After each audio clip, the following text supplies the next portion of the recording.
Thank you, Drix. Thank you, Keith. Good morning po sa ating lahat.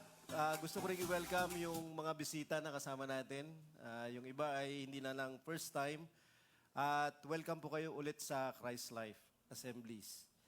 Pagkatapos po nung ating lunch mamaya, kung makakabalik kayo ng 12:45, meron tayong game. Okay? Treasure hunt. Hindi. Treasure hunt. Yun yung pangalan ng game, pero hindi ko lang kung anong treasures yung hanapin natin. So para sa lahat ito, balik kayo kasi part ito ng ating mentoring at saka discipleship mamaya.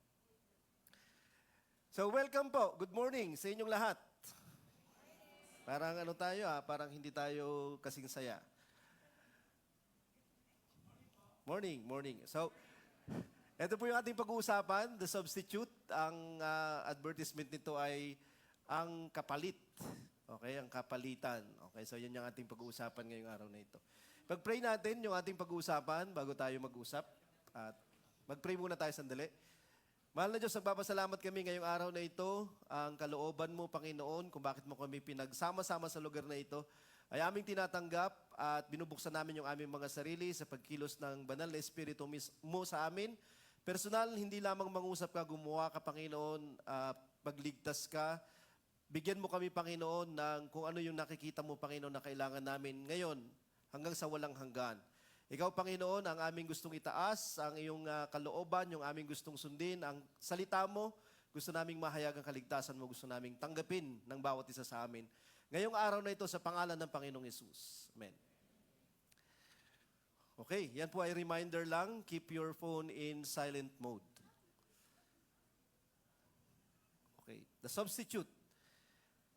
At ito po yung ating pag-uusapan at may kinalaman siya sa ating kaligtasan. Malaking kinalaman sa ating kaligtasan nung pumalit sa atin.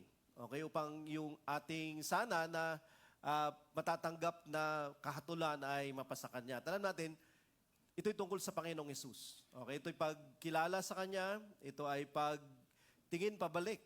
Okay, remembrance ng tungkol sa kaligtasan at kung paano ito nagsimula sa plano ng Panginoon. So, mahalaga kasi sa ating pagkatawag at dinidiscuss po natin ito this year, yung tungkol sa evangelism, yung pangangaral ng mabuting balita. Kaya lang, ano ang basis ng mabuting balita? At bakit kinakailangan na malaman ng lahat ng tao yung tungkol sa pagliligtas ng Panginoon? At ano yung respond ng mga tao? Ano yung basis nito sa Scripture? So, yung mabuting balita, alam natin to, pangangaral to ng pagliligtas ng Panginoon. Okay? Ito yung plano ng Panginoon upang tayo ay Kanyang iligtas sa pamamagitan ng Kanyang buhay, ng Kanyang kamatayan. Siguro hindi nyo nakikita sa likod dyan. So, sa Kanyang burial for 3 days at sa Kanyang resurrection after. At ito po yung Kanyang plano ng pagliligtas sa atin, ng pagbibigay sa atin ng provision, hindi lamang ng pangasalukuyan, kundi ng eternal. At syempre, yung hope for eternal life, of eternal life, na maging available sa atin dahil siya ay mapagbiyaya sa atin. So yan po yung gospel. Kaya lang, paano siya plinano ng Diyos itong gospel na ito? Kapag titingnan natin siya, mamaya medyo i-stretch natin, i-unpack natin yung nakalagay sa scripture. So the gospel also is the redemption story of God's plan of salvation. Okay, from the penalty, the power, and presence of sin, and its temporary and eternal consequences. Meron pong kahihinatnan lahat ng ginagawa natin, whether ito ay mabuti o whether ito ay hindi. At ito ay hindi lamang makakaapekto sa ating pansamantala, sa kasalukuyan, kundi sa ating eternity. At maniwala tayo sa hindi, pero maganda maniwala na lang tayo. Okay, meron siyang sagot mula dito sa problema ng kasalanan na lahat tayo ay problematic. The salvation narrative, kwento ito ng kaligtasan, okay, na nagsimula sa creation ng Panginoon. Okay, sisimulan natin yung kwento sa creation and then sa deception of man, di ba, yung tinatawag na pagbagsak ng tao sa kasalanan, at yung redemption, yung pagtubos ng Diyos sa tao mula sa kasalanan. At eventually, yung pagpapasok niya sa atin, pagpapahintulot niya sa atin na makasama siya Okay, sa kanyang walang hanggang sa kanyang walang hanggang kaharian, sa kalagayan na hindi na namamatay, di ba? So, hindi ko alam kung narinig na nating lahat, pero ito yung kabuuan ng kaligtasan. Okay? Masyado siyang, kung sakali, out of this world, incredible, di ba? Amazing. Yun talaga yung pwede nating magamit ng mga kataga. Okay? Everyone is included kasi everyone is invited dito sa kaligtasan na ito. To hear, di lamang to hear the good news, kundi to receive yung content ng good news na ito. So, kaya lang, katulad ng ating title, mahalaga yung substitute dito sa kwento ng pagliligtas ng Panginoon. Kasi, otherwise, tayo yung mapapahamak. Okay? Dahil sa kasalanan na ginawa natin, dahil sa choices na ating mga pinagagawa, mga pagpili natin na tayo mismo ay siguro, willingly, di ba, ginawa natin at pinili natin, dapat tayo yung mapapahamak. Ito yung simpleng kwento at bad news ng kalagayan ng sangkatauhan. Di ba? Pero dahil sa substitute na ginawa ni Jesus Christ, tayo ay naligtas. Atin siyang isi-simplify. Okay, ngayong araw na ito, yung tungkol dito. So Romans 5 verse 7 to 8, nung nagkukwento tungkol dito si Apostle Paul, sabi niya, "For one will scarcely die for a righteous person." Bibihira yung mamamatay para sa mabait, mabuti, di ba, matuwid na tao. Bibihira yung magbibigay siya ng sakripisyo ng buhay niya para doon. Siguro, yung mga magulang, pwede nilang gawin sa kanilang mga anak, sa kanilang mga kamag-anak o kanilang pamilya, di ba? Siguro yung friend to a friend, kapag best friend mo yan, pwedeng ibigay mo siguro yung kidney mo, di ba, kung kinakailangan, or organs ng katawan mo. Pero, to die, sabi niya, hindi siya madalas na pwedeng gawin o ginagawa. It's very scarce. Okay? Madalang siya na mamatay sa isang matuwid, mabait, mabuting tao. Though perhaps for a good person, one would dare even to die. Di ba? Kung mabait, siguro baka mayroong magsusubok. Pero sino yung gagawa, no? But God shows His love for us in that while we were still sinners, Christ died for us. Pero habang tayo nakikipagtunggali, habang tayo ay hindi sumusunod, habang tayo ay naghahanap ng kapalit ng God sa buhay natin, kasi we expect na meron pang mas sigit, pero hindi sigad yun dito sa mundo na to. Okay? At tayo ay searching, tayo ay looking, di ba? Tapos in the process, hindi na natin siya naging friend. Hindi na natin siya nakikilala itong God na to. Eventually, naging enemy niya tayo, katulad na sinasabi ng verse na to. Pero while we were still enemies of God, sinners at that, Christ died for us. Okay? Binigay niya yung kanyang bugtong na anak to die for us. Sa Galatians 3 verse 13, mga ano lang po to, simple na mga scriptures, di ba? Karamihan sa atin dito, alam na natin. Okay, binanggit ko to nung nakaraan sa summit, youth summit. Pero gusto kong reviewin natin dito at dinagdagan ko pa ng konti. Dito sa Galatians 3 verse 30 naman, sabi ni Paul, Christ redeemed us from the curse of the law. Okay, yung mga kautusan ng Diyos na hindi natin nagawa. Hindi lamang yung kautusan na nakalagay sa Ten Commandments, di ba? Even yung mga alam nating mabuti na hindi natin nagawa. Na alam nating failure tayo, di ba? At yun ay dahil dun sa kautusan ni God na nasa atin. Sabi niya tayo ay iniligtas niya o tinubos niya mula doon, si Jesus Christ. By becoming a curse for us.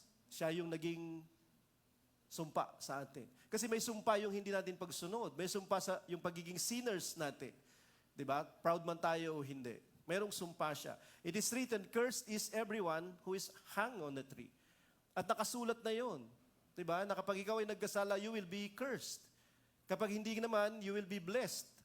Diba? Yun yung blessing at cursing. Diba? Kaya lang, problema, lahat tayo failure. At ang para sa atin ay cursed, hindi blessing. At si Jesus Christ, idinamit niya yung curse para sa atin. Hindi lamang siya namatay para sa kasalanan natin. He became our cursed. Siya yung ang naging ating sumpa. Diba? Habang nandun siya sa krus. Sa Hebrews 2 verse 9. Hebrews 2 verse 9. Haba. Thank you, Ate Maya. But we see Him, Jesus, who for a little while was made lower than the angels. When was Jesus made lower than the angels? Nung nagkatawang tao siya. Ang angels ay mas mataas kaysa sa tao sa kalagayan kasi sila ay spirits, di ba? Tayo ay hindi. Pero nagkatawang tao si Jesus, hindi siya nagkatawang angel. Okay, siya ay nagkatawang tao. At nung nagkatawang tao siya, He made Himself lower than the angel for a while, or than the angels for a while. Crowned with glory, sabi niya, an honor because of the suffering of death. Sa kanyang suffering at death, dahil sa sin natin, dahil sa curse natin, He was crowned with glory and honor. Okay? Yun yung kung sakali, merong glorious doon at honorable doon sa ginagawa niyang pagsasuffer dahil sa ating kasalanan, even sa kanyang kamatayan. So that by the grace of God, He might taste death for everyone. Okay? So that the grace of God, dahil sa grasya ng Panginoon, ano yung grasya ng Panginoon? Hindi niya ibibigay sa atin yung karapat-dapat sa atin. Iiwas niya tayo dun sa tiyak na kahatulan at kapahamakan dahil sa sarili nating kagagawan. Pero, ibinuhos niya yung karapat-dapat sa atin sa kanyang anak. Biniyayaan niya tayo, pero pinayagan niya yung kanyang bugtong na anak na ano? To taste death for everyone. Hindi lamang siya namamatay sa krus. Diba? Nakatulad ng sinasabi ng iba, pero yung katawan lang niya yung namatay. O kaya naman, hindi. Naranasan niya yung kamatayan. He tasted death for everyone.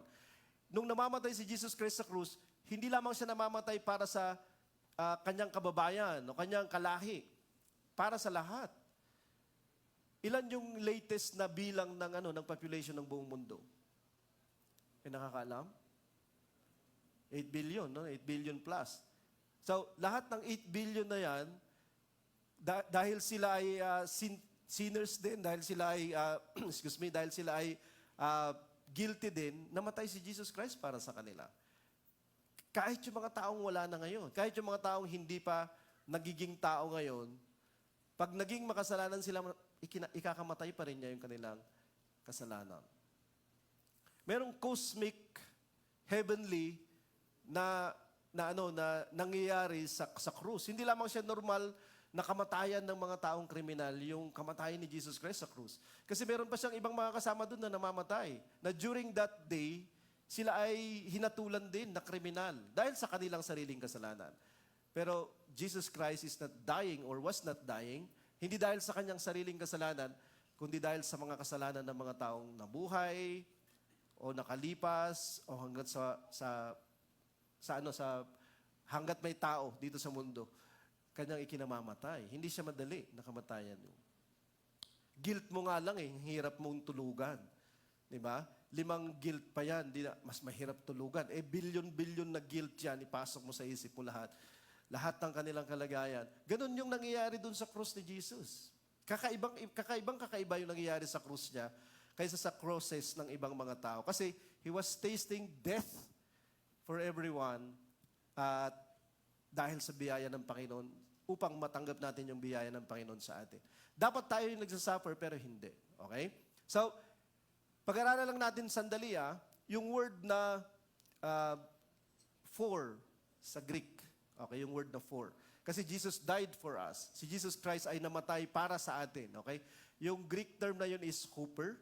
Diba? Nabasa natin yun sa Romans 5 verse 8, Galatians 3 verse 13, Hebrews 2 verse 9. Okay, so ang ibig sabihin ng hooper ay for the sake of, instead of, as a representative of.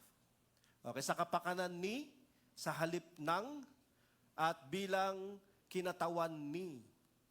So, si Jesus Christ ay namamatay sa ating kapakanan, para sa atin. Si Jesus Christ ay namamatay sa halip na tayo. Si Jesus ay namamatay para katawanin tayo sa sarili nating kamatayan, sa sarili nating kaparusahan. Nung namamatay siya, yun yung kanyang ginagawa, di ba? So, Jesus Christ died for our benefit. In our place, Jesus died as our substitute. Kung hindi niya gagawin yon, lahat tayo pupunta sa impyerno. Actually, lahat tayo pupunta na doon sa impyerno. Okay? Kaya nga good news to o grace. Okay? Kasi tayong lahat ay hindi karapat-dapat dito. Tayo yung rason kung bakit si Jesus Christ namatay sa krus. Hindi Romano, hindi Hudyo, yung dahilan kung bakit siya namatay sa krus. Almost 2,000 years ago. Tayong lahat yung dahilan. And yet, nandito tayo na parang wala lang, di ba? Kung sakali. Majority ng mga tao, hindi nila iniisip yun. Okay? So, ngayong Sunday na ito, ngayong araw na to, sino nag-iisip no? Pag naintindihan ko yon, ano ang gagawin nun sa relasyon ko sa Diyos? Ano ang gagawin nun sa pagtingin ko sa future na paparating sa akin? Ano yung gagawin nun kapag pag-iisipan ko yung aking meeting with God isang araw? Apektuhan na yun. At lahat ng ito ay mahalaga sa akin sa kasalukuyan, sa iyo sa kasalukuyan. Yun yung kanyang inayos. Okay? Our meeting with Him isang araw, hindi na tayo kagalit. Yung judgment niya, tayo ay exempted doon. Yung eternity na dapat sa impyerno tayo, hindi na tayo doon pupunta. Hindi na tayo doon pupunta. Dahil siya yung substitute ng ating, nung karapat-dapat na tayo ay tumanggap sana. Nagsimula lahat yon, katulad ng sabi ko kanina, sa creation. Okay? Merong kinalaman yung creation nito. Okay? Yung paglikha ng Panginoon sa tao. Sa Garden of Eden, di ba, nung una, mababasa natin doon si Adan, okay? Dalawang lalaki, isang babae, si Adan at si Eva. So, sila ay biniyayaan na magkaroon ng relasyon sa Diyos. Yung tao yung pinaka-pinnacle ng lahat ng creation ng Panginoon, physically. Okay? Sila yung pinaka. Inihanda ni Lord yung sanglibutan para sa kanila. Okay? So, at inilagay sila sa isang special na garden, yung Garden of Eden, where everything is delightsome o delightful. Nandun lahat yung pwedeng ikasaya ng tao kung sakali. At meron siyang relasyon sa Panginoon. Wala siyang problema. Meron lang isang bagay na ipinagkait ng Panginoon na gawin nila. At yun ay yung wag silang hindi magtiwala sa Kanya. Actually, yung tree of the knowledge of good and evil, yun ay testing para kung magtitiwala tayo sa Diyos o hindi. O si Adan at si Eva o hindi. Okay? Kasi sinabi niya dito, the tree of the knowledge of good and evil, you shall not eat from it, because kapag ginawa mo yun, you shall surely die. Sabi niya kay Adam. Eventually, siguro, ikwento niya yun kay Eva. Kasi after this, gagawin na si Eva, di ba, for Adam. Kaya lang ang problema nito, wala pang namamatay nung time na ito. Paano nila alam kung ano yung kamatayan? Paano nila, di ba? Paano bang mamatay? Hindi pa nila alam kung paano mamatay. Wala pang namamatay na tao kasi nag-iisa lang si Adan dyan nung sinabihan siya. So nung sinabi ni Lord that you shall surely die, you have to take my word for it. Kinakailangan pagtiwalaan mo ako dito, Adan. Di ba? So, ang problema, hindi siya nagtitiwala. At lahat ng uri ng kasalanan, lahat ng uri ng hindi pagsunod sa Diyos ay nagsisimula sa unbelief. Sa hindi pagpapaniwala sa Panginoon na yung sinasabi niya ay totoo, yung sinasabi niya ay tama, yung sinasabi niya ay mabuti. Para sa atin, di ba? So, the rest is history. Alam natin, kumain sila sa tulong nung Diablo, di ba, na dumaya sa kanila, di ba, very sweet words, at sila ay kumain. Genesis 3 verse 22, fast forward, nandito na yung judgment sa kanila. Okay? Then the Lord God said, behold, the man has become like one of us in knowing good and evil. Now lest he reach his hand and take also of the tree of life and eat and live forever. Kapareho na natin siya, sabi ni God. Okay? Alam niya yung mabuti at masama. Hindi, before pa lang, alam na niya yung mabuti at masama. Bago niya kainin yun, di ba? Sa mga hindi nakakaalam. Alam na niya yung mabuti at masama. Kasi sinabi na ni Lord, pag kumain ka, mamamatay ka. So bad. Evil yun. Pag hindi ka kumain, mabubuhay ka. So good yun. Alam niya yun. So, ano yung saka pa lang niya nalaman na good at saka evil? Okay? Yung good at saka evil sa kanyang perspective, sa kanyang decision. Eventually, yung sinasabi ni Lord na evil, inisip ni Adan, ano yun? Yun yung good. Ano yung evil? Kumain dun sa puno. Kaya niya kinainan yun. Kasi ang inisip niya, good yun eh. Di ba? At nabaliktad na yung sinabi ni God. Yung sinabi ni God na evil, good na sa kanila. Yung sinabi ni God na good, evil na sa kanila. Okay? Yun yung ibig sabihin nito. Sila na yung nag-decide kung ano yung good at saka evil. At sa pagsunod sa Panginoon at hindi pagsunod sa Panginoon, mag-iingat tayo. Di ba? Habang sumusunod tayo sa Panginoon, siya yung magdi-decide kung ano yung mabuti para sa atin. Yung will niya yung nasusunod. Pero kapag gagawa na tayo ng masama at alam nating masama yon, alam natin hindi kalooban ni Lord John, pero gagawin pa rin natin, ano yung dahilan? Tayo na yung nagde-design ng good at saka evil para sa sarili natin. During that time. Okay, at ganun yung nangyari sa kanila dito. Ano yung nawala sa kanila? Nawalan sila ng trust kay God. Okay? Patay na sila dito kasi sinabi ni Lord, you shall surely die. Kasi sinabi na niya eh. At sabi niya, kukuha pa sila doon, baka kumuha sila doon sa Tree of Life. Kasi meron pang isa pang puno doon eh, yung Tree of Life, na pwede nilang kainan. Pero hindi nila makakainan. Kapag kumain sila doon, they will live forever. Eventually, sa verse 24, sabi niya, he drove out the man, and at the east of the Garden of Eden, he placed the cherubim and a flaming sword that turned every way to guard the way to the Tree of Life. Pinalabas sila, okay? Kasi hindi nila tinatanggap yung kanilang mali.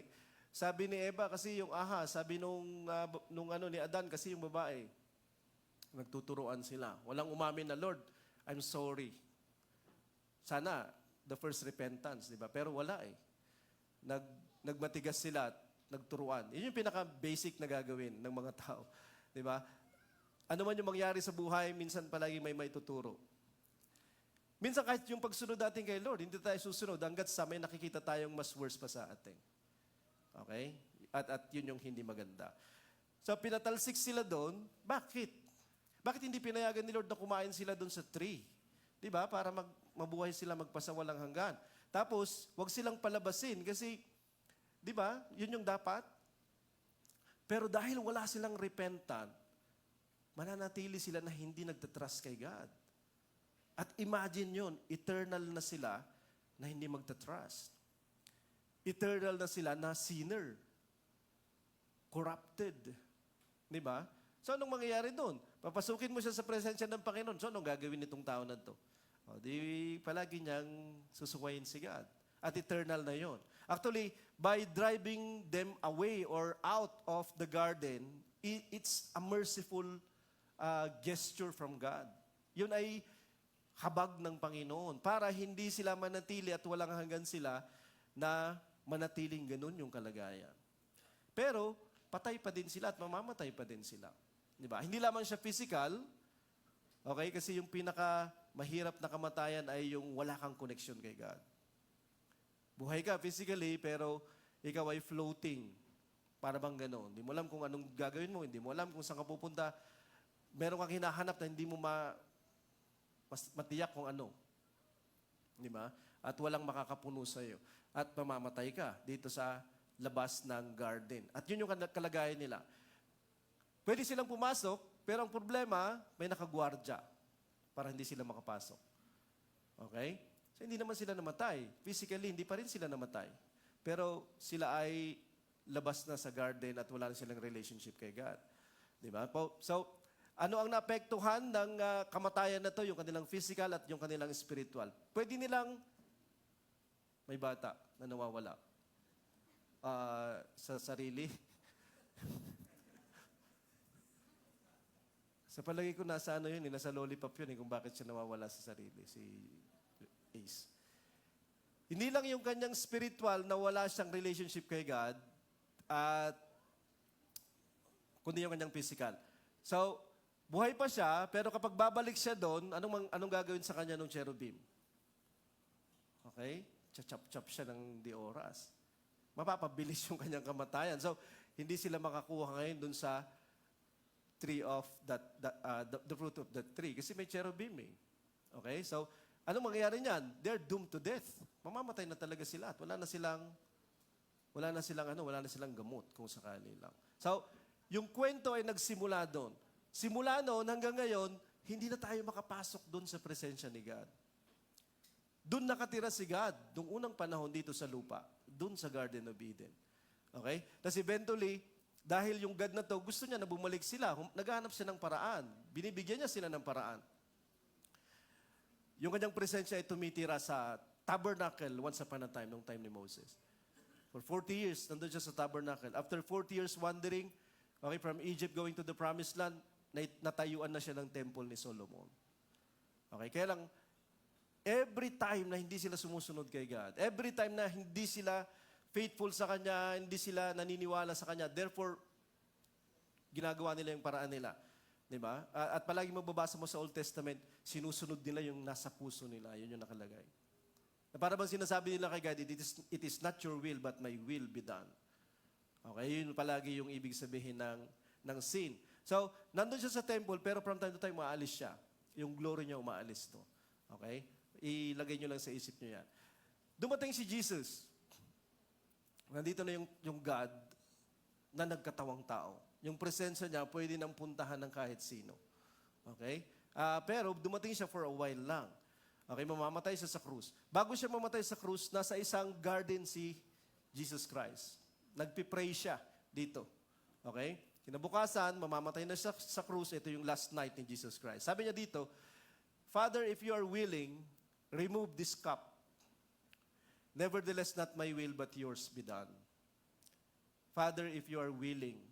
Willing ba si Father na hindi na niya inumin yung cup, yung wrath of God, yung kahatulan ng Diyos, siya yung iinom lahat noon para sa sangkatauhan. Okay? Kasi mamamatay siya sa krus. Magkakaroon sila ng distansya ng God, ng Father for a while. Kaya sabi niya, my God, why hast thou forsaken me? Kaya lang, ibinihis niya yung katauhan natin dito. At hindi lamang may pag-aatubili si Jesus Christ dahil sa kanyang flesh. Sa palagay ko, meron siyang misyon kung bakit siya dumating dito, sa katauhan. Okay? Kasi tinatawag din si Jesus Christ na second Adam. Romans chapter 5. 1 Corinthians chapter 10. Ikalawang Adan si Jesus Christ. Siya yung second na magre-represent ng sangkatauhan. Yung first na nag-represent ay yung first Adam doon sa Garden of Eden. Bumagsak siya doon. Bakit siya bumagsak? Bakit may fall of man? Bakit siya na-deceive? Kasi hindi yung kalooban ni God yung kanyang sinunod, yung kalooban niya yung sinunod niya. Siguro out of mere curiosity, di ba? Ano bang lasa niyan? Paano ba mamatay? Hindi natin alam kung tumatakbo sa isip ni Adan. Kaya lang problema, hindi siya nagtiwala kay God. Nandito yung second Adam, reversing the curse. Pero in reversing the curse, he has to drink the cup. Kinakailangan niyang i-take yung cup. At ito ay symbolism ng wrath of God. From the Old Testament hanggang Revelation, merong wrath of God. Diba na para sa atin sana kung sakali. Kasi sinabi natin ilang beses sa ating pagkakasala, it is not your will, God, but my will be done. At nandito si Jesus Christ reversing those. Kaya sinasabi niya, it is not my will, but your will be done sa kanyang pagiging tao.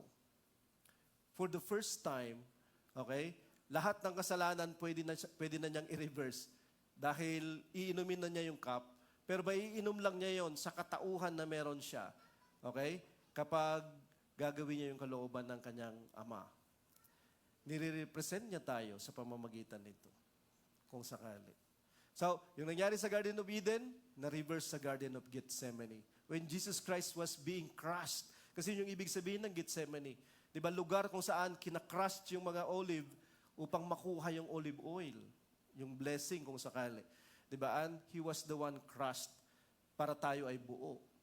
At eventually, yun yung mangyayari sa kanyang kinabukasan. Romans 3 verse 23 to 24, sabi dito, for all have sinned and fall short of the glory of God.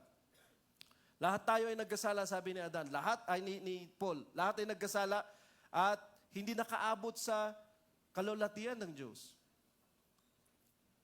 Tayo ay hindi umabot sa kalulatian ni God. What?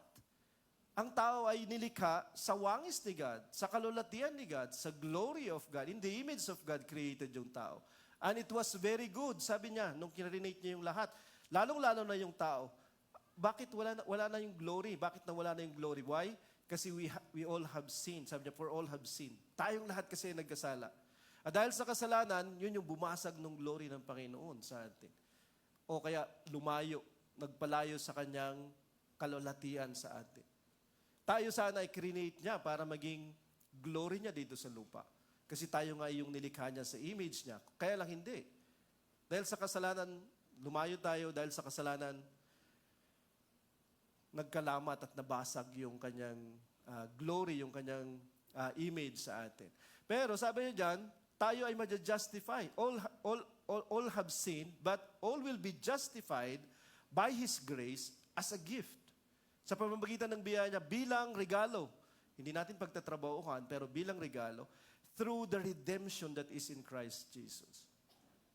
So, tayo ay hindi umabot sa kalulatian, tayo nagkasala, malaking issue yan sa Diyos, di ba? Maaaring sa atin hindi, kasi nag-enjoy ka, pero si God hindi siya nag-enjoy. At naghihintay na yung kapahamakan. At yung kapahamakan na yun ay hindi binaliwala, kundi ni-reverse. Dahil sa ginawang pagtubos, pag-inom nung kahatulan na yun at kapahamakan na yun, nung galit ng Diyos na yun ni Jesus Christ para sa atin. Para sa atin. Okay, para hindi niya tayo tingnan makasalanan. Para matanggap niya tayo na hindi nagkasala kahit kailan. Para maibalik tayo sa kalulatian ng Diyos. Yun yung ginawa ni Jesus Christ.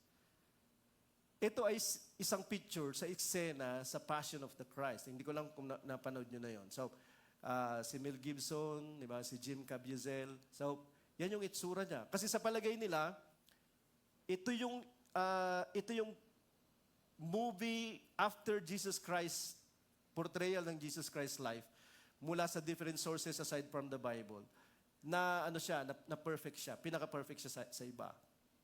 Na movie about Jesus. Di ba? At sugat-sugat talaga siya, kasi ang dami-dami niyang latiko na tinanggap, at pinaglaruan talaga siya dyan. Pero habang ginagawa nila yan, okay, sa palagay natin, parang, yan kasi yung ginagawa sa mga kriminal nung unang panahon. Pero hindi. Di ba? Merong ginagawa siya, habang ginagawa sa kanya yon, meron siyang ina-attain, meron siyang ina-achieve para sa bawat isa sa atin.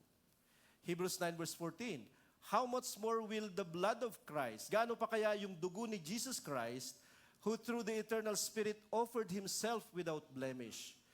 Okay? Kanyang inihandog yung kanyang sarili na walang kasalanan. Siya ay perfect, siya ay righteous, siya ay not guilty for the unrighteous, for the imperfect, for the guilty na you and me.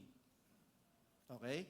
Yung blood niya, yung bumuhos yung kanyang kamatayan yung ibinigay to purify our conscience. Hindi lamang yung ma-purify yung kasalanan natin para hindi na makalimutan ng Panginoon. Hindi. Kapag natanggap mo yung kapatawaran, mayroong nangyayari sa loob mo, mayroong nangyayari sa isip mo, mayroong nangyayari sa memory mo about yung things na nangyari sa iyo in the past. Yung kasalanan na ginawa mo in the past, na napaka-heavy sa loob, napaka-heavy sa isip, sa heart, sa conscience, hindi tatanggalin lahat yun. Yun yung pangako ng Panginoon habang namamatay si Jesus Christ sa krus. Para sa mga taong tatanggap, para sa mga taong tatalima sa Kanya. Okay? Para sa bawat isa na ikinamamatay ni Jesus Christ sa krus. Habang namamatay si Jesus Christ sa krus, doon sa isang araw, okay, nung almost 2,000 years ago. Okay, so meron silang templo, ang Israel sa Jerusalem. So, yung templo nila ay na-rebuild after na masira yun ng mga Babylonian. So, na-rebuild siya. Tapos dito sa templo, merong lugar na para sa Diyos talaga. Kasi built yung temple, hindi lamang para doon mag-worship yung mga tao. Hindi, nandun talaga yung presensya ni God. Okay, yung kanyang glory ay nasa Holy of the Holies.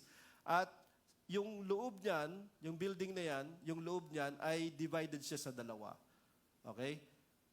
Yung isang portion niyan, pwedeng pumunta yung ordinaryo lang na priest. Pero yung isang portion, hindi na pwedeng pumunta doon yung kahit ordinaryo na priest. Kundi yung high priest lang kada isang araw. At yung nagdi-divide, nagsiseparate, doon sa dalawang lugar na yon ay isang kortina na malaki. Okay, kulay scarlet, kulay purple, okay, at malaking kortina yon. Isa lang yung pumapasok dyan every year para mag-alay para sa kasalanan ng lahat ng Israel every year sa Yom Kippur or Year of Atonement na tinatawag nila. Or Day of Atonement, sorry. So, Day of Atonement, pupunta siya doon, kakatay siya doon, magdadala siya ng hain para sa Diyos. Para sa lahat ng mga Hudyo, once a year. Di ka pwedeng pumunta doon kasi kapag ginawa mo yun, pumunta ka doon, mamamatay ka doon. Kasi hindi ka dapat pumupunta kapag hindi ka yung designated. High priest lang yung pumupunta doon. At dapat malinis siya, dapat siya din ay merong atonement bago siya pumasok. Kinakailangan kumatay din siya ng sarili niyang sacrifice bago siya pumasok. Kasi kapag hindi, mamamatay siya doon sa loob. Sino maglalabas sa kanya doon? Walang pwedeng pumasok doon. Lahat ng papasok doon na hindi high priest, mamamatay. Pag pumasok ka doon na hindi ka high priest at hindi Day of Atonement, mamamatay ka rin. Okay? So ang ginagawa nila, tinatalian nila yung high priest dito, tapos nilalagyan nila ng bell sa gilid ng kanyang damit. Para malaman nila kung sakaling may natumba, tapos iba na yung tunog nung bell, may nangyayari kay high priest, di ba? Nagkasala to, hindi napatawad. Di ba? So, kasi holy yung lugar na yun eh. Di ba? Sabi ng Panginoon every time, take off your sandals, you are standing on the holy ground. Ganun yung kalagayan nung presensya ng Panginoon kung sakali. Okay? Kaya nga sila binut out, kinik out, si Adan at si Eva. Kasi the Garden of Eden, yun yung lugar ng Diyos. Holy yun eh. Tapos tayo hindi. Ano ang chance natin kung sakali? So, habang namamatay si Jesus Christ sa krus, may separation. Hindi pwedeng pumunta yung kahit normal na tao doon. Normal, I mean yung pangkaraniwang tao. Diba? So, ano ang nangyari? Ano ang kalagayan na ito? Ano ang nandyan? Ibabalik ko lang kayo dun sa unang pinag-usapan natin. Sa Exodus 26 verse 33, ito yung pagkakayari nung kurtina. You shall hang the veil from the clasps. Sabi niya, bring the ark of the testimony in there. So meron isang muebles doon, merong nandun na isang gamit lang. The ark of the covenant, o yung mercy seat. 7 yung mga yan na muebles sa furnitures ng buong temple. Pero yung nag-iisa na nandun, yung Ark of the Covenant or mercy seat, okay? Upuan ng habag. Kasi nandun si Lord. Yun yung throne niya eh. Nandun sa loob ng Holy of the Holies. So sabi niya dyan, and the veil shall separate for you the holy place and the most holy. Okay? So hindi pwedeng pumunta kahit sino man dun sa throne of God, yung mercy seat of God. Okay? So verse 31, you shall make a veil. So gagawa ka ng kortina, blue, purple, scarlet. Tapos sabi niya, it shall be made with cherubim. Kinakailang burdahan siya ng mga cherubim. Kasi remember, di ba? Yan yung Garden of Eden. Yung presensya ni God nandoon. Ano ginagawa ng cherubim doon sa pinakahuling tagpo? Nung pinalabas na sila, mayroon siyang espada. Pero dito, yung Holy of the Holies, siniseparate siya ng isang kurtina. At yung kurtina na yan ay bordado siya ng mga cherubim. Para lang wag mawala sa isip mo na hindi ka pwedeng pumasok dyan. You are not allowed. Dahil sa state na meron ka, hindi ka pwedeng pumasok. Well, the good news is, nung huling hininga ni Jesus Christ na hininga niya dito sa lupa, ang sabi sa Mark 15 verse 38 to 37-38. And Jesus uttered a loud cry. Basahin natin yung lahat. Breathed his last, and the curtain of the temple was torn in two from top to bottom. Nahati yung kortina. Meaning, pwede na tayong pumasok. Pero bakit why? Kasi si Jesus Christ, He breathed his last. Breathed his last. Diba? Nung nawala na siya ng hininga. Kasi kinakailangan siyang mamatay. Bakit? Dahil yung dugo niya yung magpapapasok sa atin sa presensya ng Panginoon. Ano yung paglampas mo dun sa cherubim, ano yung nandun? Review. Ano yung nandun pagkataas ng cherubim? Dun sa Eden? Presence of God. Ano pa? The tree of life. Na anong gagawin kapag kumain ka doon? Live forever. Pero hindi ka pwedeng pumasok doon. Pero, nagbigay siya ng entrance sa ating lahat nung namatay na si Jesus Christ. Kasi, nabuksan na yun eh. Okay? Tapos wala na rin ngayon yung temple. Hindi na pwedeng itayo kasi si Jesus Christ na lahat yung magiging point of everything para sa ating katubusan at para sa ating pagtanggap.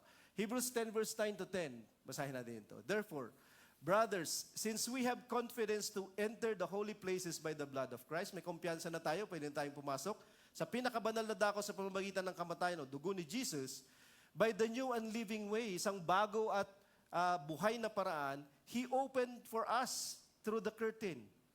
Kasi nagbukas na yung kortina. That is through His flesh.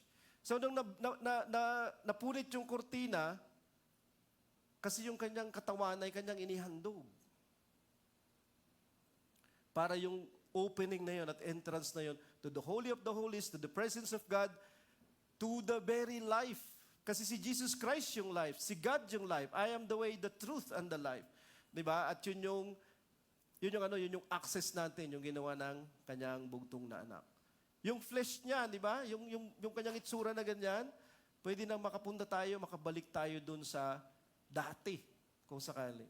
At isang araw, yun yung ibabalik niya lahat. Gagawin niyang bagong langit at bagong lupa, pero gagawin niya muna tayong bagong creation. Okay? Bagong nilikha. So, anong nangyari dun sa cherubim? Kasi pag may tao na papasok doon, anong gagawin niya? Patay ka, di ba? Parang ninja, fruit ninja yun. Di ba? Yun yung dahilan kung bakit ganyan yung itsura ni Jesus Christ. He took all the blows. Ni-receive niya lahat. O sige, tirahin mo. Sige, banatan mo pa, dito pa. Si Jesus Christ. Kasi His flesh was torn. His flesh was cut. His flesh was bled for you and me. Akala natin, yes, libre. Hindi libre yun. Binayaran niya yun. Ayaw nga niya eh. Kaya lang nasa isip ka niya. Ayaw nga niya eh. Diba? Ayoko na. But your will be done. Nasa isip niya yung kanyang ama. Para lang hindi tayo manatili sa labas. Para lang magkaroon tayo ng access sa loob. Para lang magkaroon tayo ng life eternal na pinakamaganda kaysa yung nararanasan dito na pinakamaganda outside of the garden. At hindi natin naiisip, ito yung salvation, ito yung good news. Di ba? Bumukas yung kanyang tomb, si Jesus Christ. Wala na siya doon. Kasi dadalhin niya tayo doon sa presensya ng walang hanggan. Kasi nabuhay na siya ulit. Nagkaroon na siya ng eternal life. At kung nire-represent niya yung ating kasalanan nung namamatay siya sa krus, i-represent din niya tayo doon sa eternity na walang kasing ganda, walang kaparis na kalagayan nung siya ay nag-resurrect. Yun din yung magiging kalagayan natin eventually. Hindi lamang niya ibinihis tayo, gusto niyang ibihis natin siya. Gusto niyang tanggapin natin yung hindi dapat karapat-dapat sa atin. So, review, sabi niya dyan sa Hebrews 10 verse 10, by that will, we have been sanctified. Yung will ni Jesus Christ, di ba, darating siya to do the will of His Father. Sabi niya, tayo ay na-sanctified through the offering. Tayo ngayon ay tanggap-tanggap. Tayo ngayon ay pinapaging banal. The offering of the body of Jesus Christ once for all, for everyone.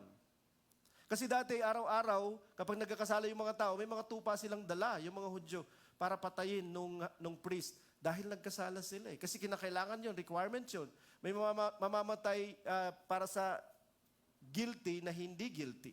Sa verse 14, for by a single offering, isa lang na offering, He has perfected for all time those who are being sanctified. Bakit sinabi ang perfected? Ibig bang sabihin nun, banal na tayo? Hindi. Linis tayo sa paningin ni God. Ito lang yung nakakapaglinis ng kasalanan, yung ginawa ni Jesus Christ sa krus.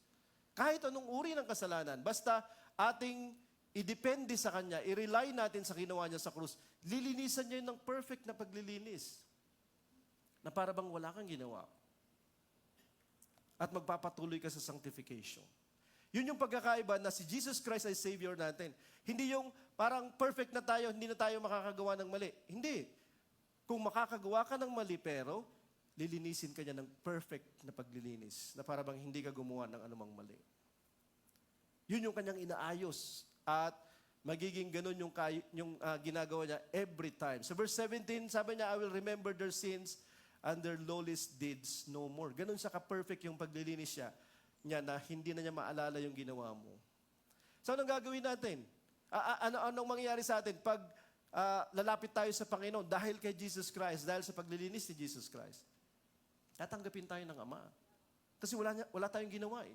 Parang wala tayong ginawa kasi erase lahat ng ginawa natin. Anong mangyayari sa atin kapag haharap na tayo sa araw ng paghuhukom? Kasi lahat tayo haharap sa Panginoon eh. Wala siyang makikita sa record ng ginawa mong kasalanan. Kasi sabi niya, lahat ng mapapatawad sa isang offering once and for all, perfected sila once and for all, kasi hindi na aalalahanin ni God once and for all lang yung kasalanan at yung mga masasamang ginawa nila.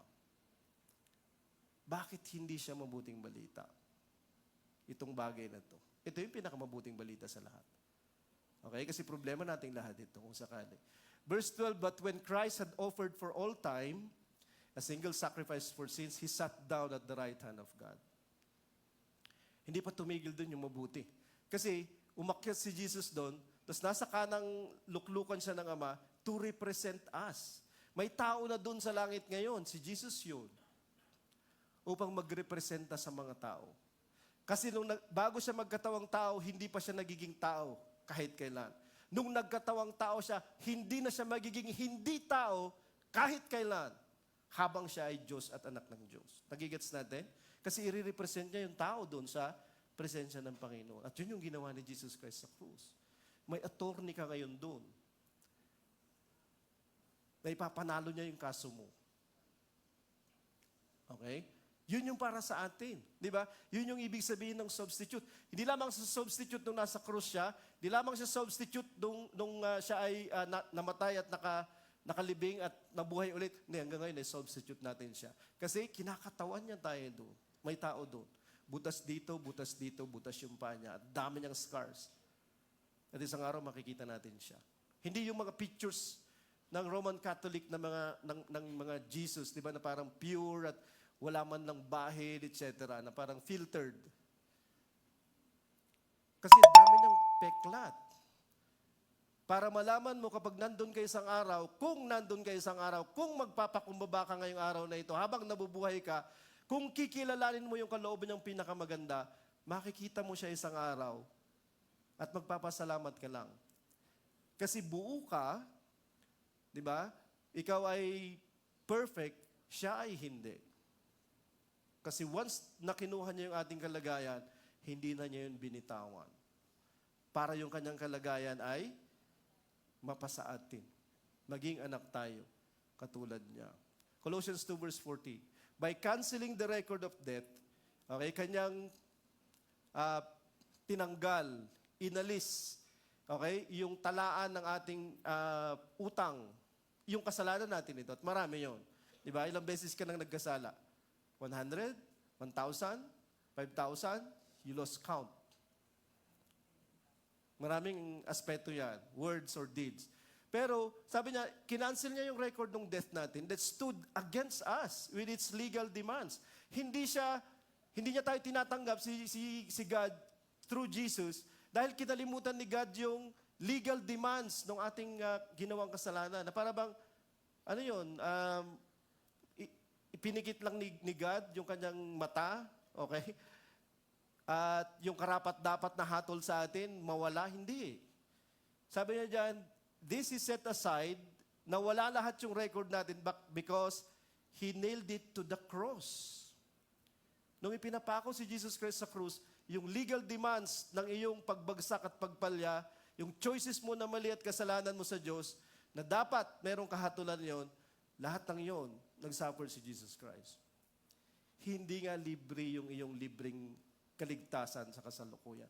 Di ba nung ipinapako siya, meron nga nakalagay dito, okay, katulad ng sinasabi ko nung nakaraan, yung INRI, yung Ilocos Norte Region 1, yung sinasabi ng mga Ilocano dyan, INRI. So, iniligay yun ni Pilato na inscription. Ang nakasulat doon ay Jesus of Nazareth, the King of the Jews. Pero, tatlong mahalagang mga lingwahe yun. Okay? Sa Aramaic, sa Latin, sa Greek. Kasi kapag alam mo yung mga salitang yan, para bang yung buong Roman Empire, naiintindihan nila yung nakasulat doon. Ano yung naiintindihan nila nakasulat doon? Siya yung king. Pero hindi lamang ng Jews, ng Latins, ng Aramaics, ng Greeks. Ng lahat ng tao, Jews and the Gentiles. Siya yung king nila. Hindi lang yun. Kapag nakikita nila yun, may nakapako doon. Lahat ng kasalanan nila. Lahat ng kasalanan nila nandoon. Para wala na silang kasalanan habang sila ay nabubuhay. Nagigets natin? Magandang mangaral ng Ebanghelyo. Kasi alam mo kung ano yung basehan. Di ba? Alam mo kung bakit kinakailangan natin at higit sa lahat, di ba, sa panahon natin. Kasi maraming mga nangyayari sa panahon natin. Hindi natin alam kung saan pupunta. Okay? So, salvation from sin and sinfulness. Kaligtasan mula sa kasalanan at makasalanan. Hindi lamang kasalanan ginawa natin. Yung ating sinfulness, the urge. Kasi ang kanyang babaguhin, ang kanyang i-erase, hindi lamang yung mga ginawa nating kasalanan, ika-cancel niya, babaguhin niya yung ating katauhan. Yung ating being. Okay? From bad affections, ito yung salvation, bad affections, evil desires, corrupt behaviors, wrong beliefs, and their consequences now and forever. Yung ating pagnanasa na masama, yung ating desires, yung pagnanais natin na hindi mabubuti, yung mga ugali natin na masasama, ugali natin na hindi mabubuti, yung mga maling paniniwala natin na pwedeng magdala sa atin ng hindi mabuti habang nabubuhay tayo dito at sa walang hanggang hinaharap natin. Yun yung kaligtasan. Doon niya tayo inililigtas. Ang kaligtasan ay hindi yung kung ano yung kinapupuotan mo, halimbawa, ano sabi niyan? Salvation is not doing all the things you hate and avoiding all the wicked things you love. Hindi yung pipigilan mo yung sarili mo na huwag mong gawin yung kasalanan. Hindi yung iiwasan mo lahat. Obviously, iiwasan mo, pipigilan mo, di ba? Pero what if i-switch off ni Lord yung desire sa heart mo? Na kahit nandyan yung sin, nandyan yung temptation, hindi mo siya maramdaman. Mas gusto ko yun. Di ba? Kaysa yung bibigyan ka lang niya ng pagpipigil, pero meron ka pa rin pagnanasa. Ang kaligtasan ay patatawarin niya yung ginawa mo, babaguhin niya yung katauhan mo. Kaya nga may bagong ikaw. Sinasabi nila, this will be the way for the best version of yourself. No, the best version of yourself is the version of God of yourself sa kanyang kaligtasan. Yun yung best version of you. Ayon sa Creator na meron ka. Diba? Hindi mo lang iiwasan yung the things you hate. Hindi. Kasi the things you hate ay nawala na. Kasi yung mga lumang bagay, lahat ay nawala na, mga bago na yung dumating. 2 Corinthians 5 verse 17. It is receiving a new life, a new mind, new heart, new appetite, new desire, new behavior, new you. The best version of you ever. So, yan yung kaligtasan. Okay? So, huwag tayong maniwala na God loves you. Okay? Tapos yun lang. Maniwala ka lang na gano'n. God loves you. And then you're saved. Hindi, gusto ko niyang baguhin. Total. Okay? Mula sa dati at bagong-bago at ibang-iba. Papapasukin ka niya sa kingdom of God. Kasi ito yung mga picture ng lahat ng mga pinagbabasa natin. Going again or entry again to the Garden of Eden, pagpasok dun sa Holy of the Holies, di ba? Paglabas ni Jesus Christ dun sa tomb. Para saan? Kasi papasok ka na sa kingdom ni God. Okay? Yun yung dahilan kung bakit nangyari sa kanya yan. Kasi hindi tumitigil yung mabuting balita, di ba?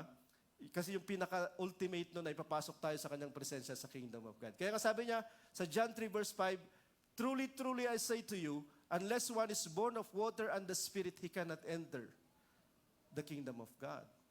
Don't just settle believing Jesus for your life now. Okay? Kasi merong life na susunod at merong eternity na napakahaba. Saan mo gugugulin yun? Sa kingdom ba niya o saan? Sa labas. Pero para makapasok tayo doon, pwede na tayong tanggapin doon. Okay? So anong gagawin natin ngayon? Kinakailangan nating makatanggap ng bagong ikaw at bagong katauhan. Ang tawag dito ay born again, another birth. Pero ito ay spiritual birth in water and spirit. So kahit namatay na si Jesus Christ sa krus, nabayaran na yung mga kasalanan natin. Okay? So okay na. Di ba? Kaya lang ang problema, nandito pa rin tayo sa labas. Paano tayo makakapasok doon sa gusto niya para sa atin? Ito na yung ultimate. Papasok tayo doon sa Garden of Eden, kukuha na tayo ng bunga. At anong bunga yon? Tree of life. Revelation 22 verse 2, sa dulo ng Bible natin, sabi niya dito, in the middle of the street of the city, yung New Jerusalem, okay, yung city kung saan papasok tayong lahat kung tayo ay maliligtas. nandoon yung the tree of life. At meron ka ng access. Pero paano tayo papasok sa city, yung kingdom niya, kung hindi tayo born of water and born of the Spirit? Kinakailangan mong gawin to. Okay?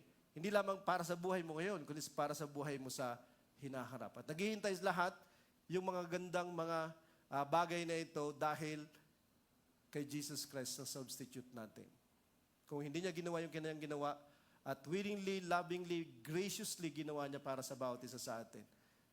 Wala yung fortunate events para i-reverse yung unfortunate events na pinagagawa natin. Okay? Yung fortunate events na naghihintay hanggang sa eternity dahil sa substitute ni Jesus Christ. At yan yung buod ng ating gospel. Mahaba siya, di ba? Buod lang daw.